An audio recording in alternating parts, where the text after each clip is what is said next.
Tommy's gonna taste the gin so that you don't have to. Let you save your money, yeah, that's what Tommy wants. Minimal dilution, cause we wanna taste the gins. But if the gins are bad, then we will throw them in the bin. Now let's hand it over to Tommy, who is gonna taste. He's gonna get all rowdy and shout up the place.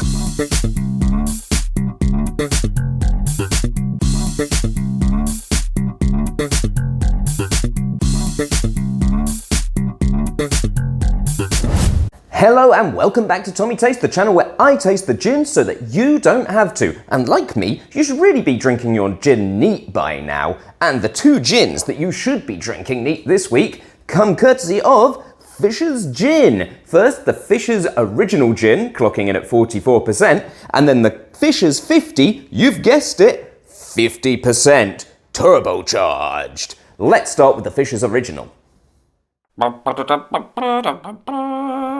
So to those of you not familiar with Fisher's, Fisher's is somewhat heralded as Suffolk's best gin. I think that it might be possibly more than that, and that's what we're going to get down to the bottom of in today's tasting. Fisher's truly captures the spirit of the coast. The more I use the word terroir, the less I feel like an absolute wanker. This was once the word reserved for the wine bores of this universe. Wankers! Every time I used the word terroir, I could feel my self-loathing really creeping in as everyone within a mile radius of me would wince and go, what a fucking wanker. However, Fisher's proudly triumph the terroir that goes into their gin, using coastal botanicals akin to things like mermaid gin and Edinburgh seaside gin, which we've previously discussed on this channel. What distinguishes Fisher's from these gins? Higher ABV for starters, 44%, but it's not afraid to use the more conventional gin botanicals and then introduce terroir into the gin. The 4 terroir botanicals that we're going to be tasting in this are marsh samphire, commonly known as the asparagus of the sea. Wood avens, look at how beautiful it is there. Spignol, God knows what that only means. And bog myrtle, remember it's not a party without bog myrtle. But let's boil it down to herbaceous coastal flowery things, and that's what we should be getting a lot of in this gin. So let's crack some into a glass and experience le terroir. Yeah, so I went on my computer the other day to look into this thing called terroir, which describes all the flavours that I like in my different gins. And there we have my Fisher's Original Gin, nice and clean, 44% terroir gin. Let's crack our nose in there and have a little whiff. Ahoy, mateys! Had your fill of tacos? Would ye sooner eat a bilge rat than another burger? Really salty, really earthy, quite vegetal, I'm guessing coming from those terroir botanicals, particularly the samphire, of which they're very proud of foraging. You do get like a little hint of the citrus from the gin, and the juniper is there, definitely got some like pininess and some kind of like sweet juniper aromas, but it smells great. Let's have a taste. Then come for all you can eat seafood at the Frying Dutchman. It is difficult to think of a single terroir gin better than this. This is exactly what I want from Edinburgh Seaside and Mermaid, but don't quite get, because they're not quite as pure and as clean as this one feels. This is exceptionally smooth, a word I hate, but it really incorporates 44% alcohol really, really well. And you get everything that is gin, but then with the salty, earthy, herbaceous qualities of the sea. It's like I've got the sea in my glass. Oh, I'm such a cunt. Let's whack some ice in there and see if that changes anything at all. Terroir gins maybe don't make for classic martinis, but, you know, I think there's a lot to be said for them. And these are the sipping gins that you should really be trying to get into just neat. Nice and chilled down there.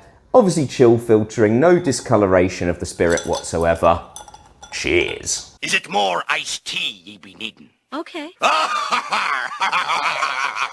This tastes magnificent. If anything, the chilling down from the ice and the little bit of dilution has created much more of an earthiness and a little more spiciness in there. I don't quite get the citrus quite as much as I did, but the juniper is there and all of the terroir really still makes itself known. Let's whack a little bit of water in there and just see if that changes anything. Obviously not going to be quite as strong as the Fisher's 50 will be, but I dare say will stand up to dilution really quite well. 'Tis no man, 'tis a remorseless Drinking. machine. Arr. So now it feels quite salty, quite earthy still, but I think I've lost quite a lot of like the bold juniper and citrus notes that I really liked from the gin as well. Don't get me wrong, this is still fantastic, but this is more of like a straight up easygoing gin at this point in time, but with some terroir notes.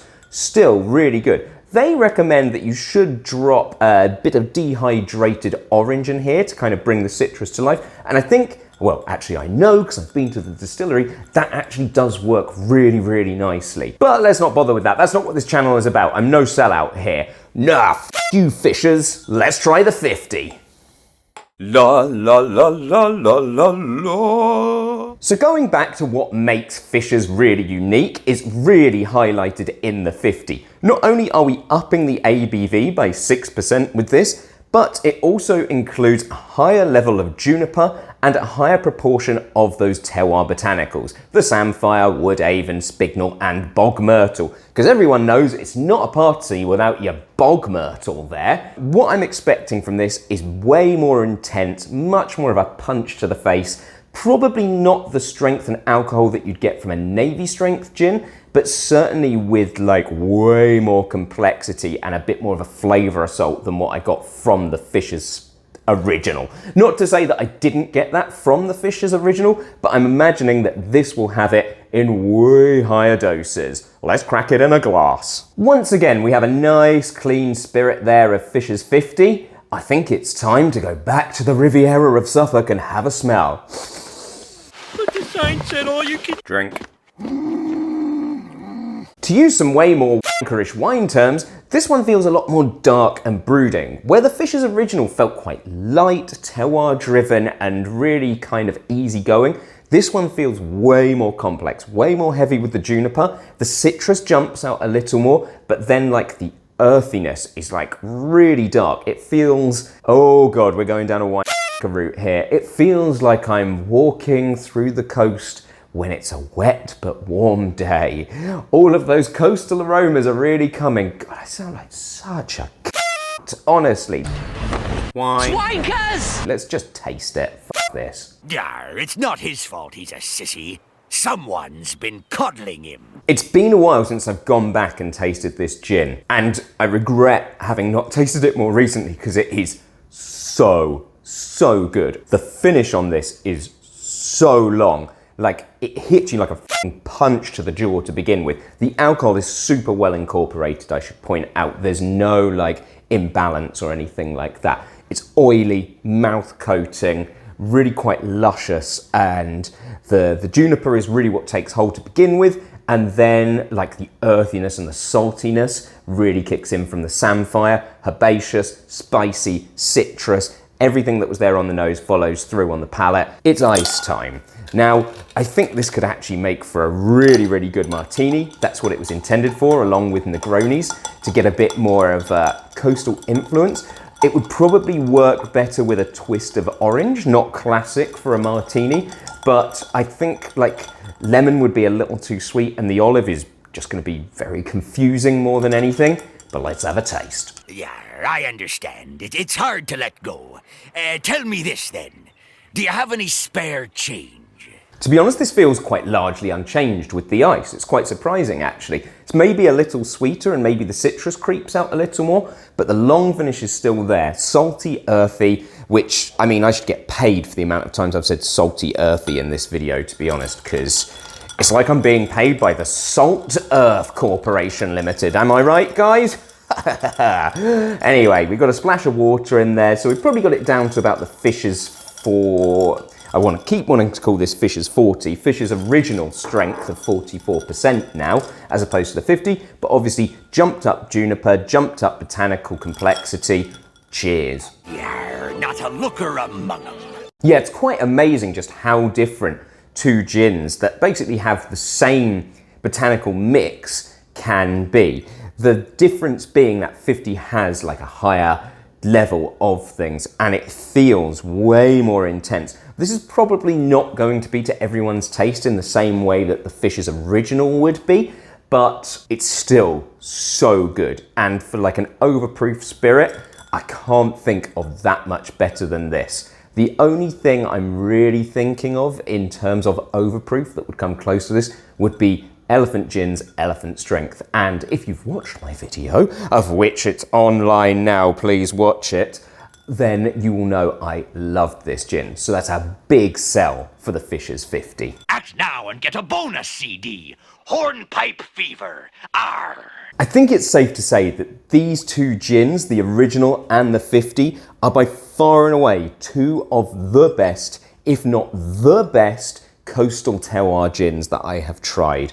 I know that it's going to be easier to find things like the Edinburgh Seaside and like Mermaid Gin, but try looking for these. Admittedly, they're not cheap. The full 70cl bottles will set you back around 40 quid, but they're totally worth it. That will be about £10 more than Edinburgh Seaside and on a par with Mermaid Gin.